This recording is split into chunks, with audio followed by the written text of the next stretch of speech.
Today, what I want to do is I want to help you to understand that there is an impact on your Medicare premiums if you're Medicare age and enrolled in Medicare. I want to be able to demonstrate to you that over time, you're probably much better off to do the conversion sooner rather than later, and the negative of what that means to you as well as the ultimate benefits. So let's just kind of dig right in. I've got some documents that we will prepare that will give you a link to some tables that you can refer to afterwards. You don't need them during the video, but just I'll refer to the Medicare income thresholds, and we'll attach a document that you can use. Medicare, obviously, when you're 65 years old, you can sign up for all the different parts of Medicare. Parts A and Part C, as in Charlie, are just standard Medicare premiums. They're dictated by law, and they can change anytime Congress wants them to change.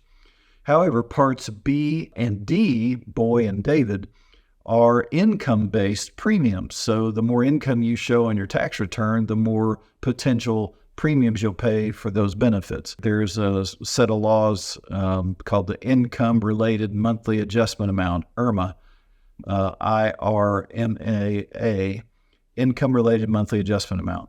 And that is a calculation that's done that you can Google that pretty simply, look that up, how that's calculated. It's for purposes of today, I'll call it your adjusted gross income.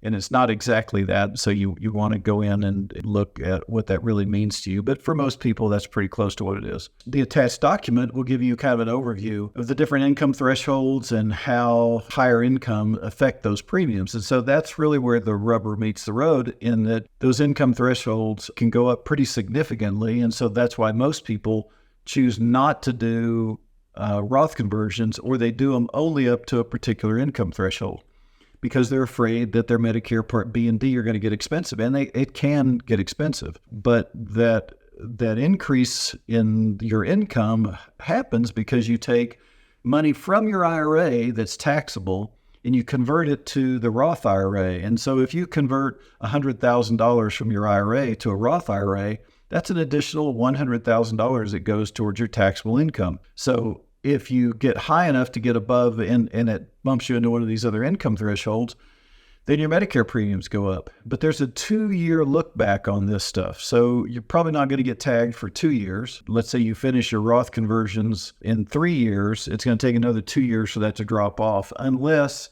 you call them back and let them know that you've been doing what you were doing. And occasionally you'll get with a rep that will understand that was a short-term thing, and they'll actually lower the premiums down. We've had clients be very successful in making that happen. Some have not, but some have been able to go back and tell them, hey, I was doing Roth conversions for a period of time. I'm no longer doing those. And they actually lowered their premiums down. No guarantees on my part, because that has a lot to do with who you get on the phone. So the examples of the different income thresholds and how the premiums change are in that PDF that we will attach in the notes on this, so you can kind of look at that. So a lot of people are kind of very hesitant to do the Roth conversions because they're afraid that they're going to get to that higher threshold. The problem is that if you're a good candidate for Roth conversions, I should say first, then what's going to happen is the resulting required minimum distributions from your IRAs are going to push you to those higher income brackets anyway. So by the time you're 73, 74, 75, your other income plus the required minimum distributions oftentimes push you to these higher brackets. And the difference between doing it and just waiting is that if you wait, there's nothing you can do short of charitable donations every year to offset that. And that's assuming current law holds. And you have to have that desire to actually give the money away.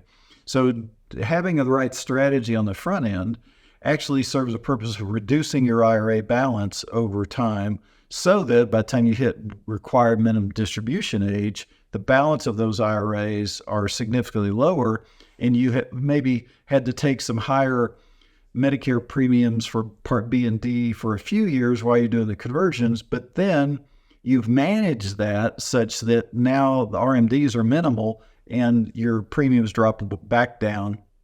And for the rest of your life, you do not have those higher premiums. So it's a short-term kind of painful situation you got to go through of paying the higher premiums for a couple of years. But you can avoid those higher Medicare premiums in the long run by getting conversions done in the short run.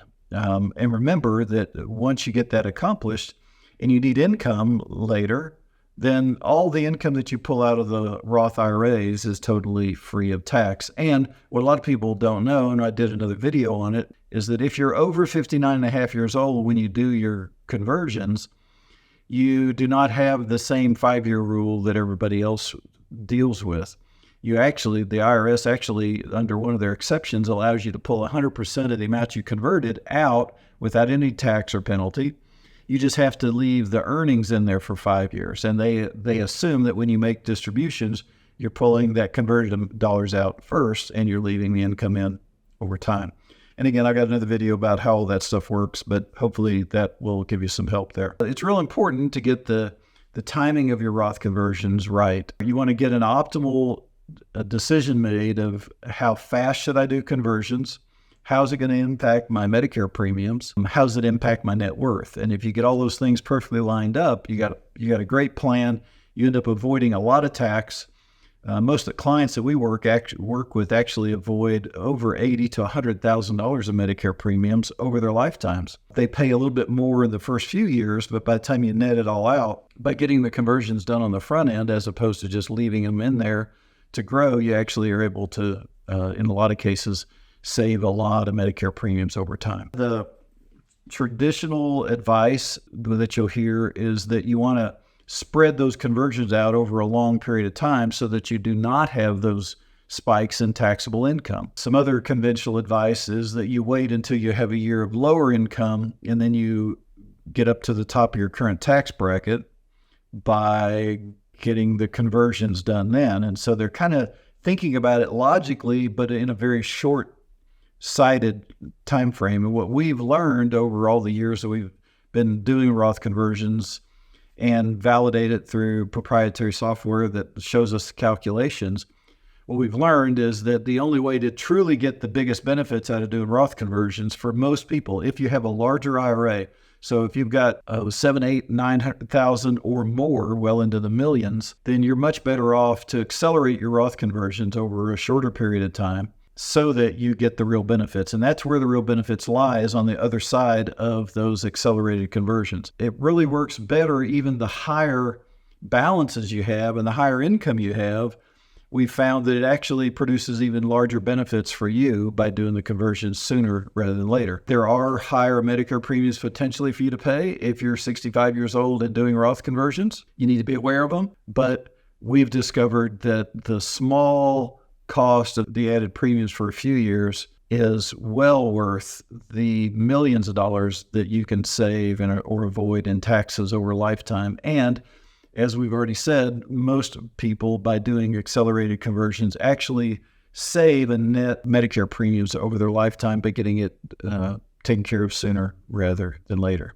So I hope this has been a little bit of help. I encourage you to really consider Roth conversions as a part of your comprehensive retirement strategy and your tax strategy.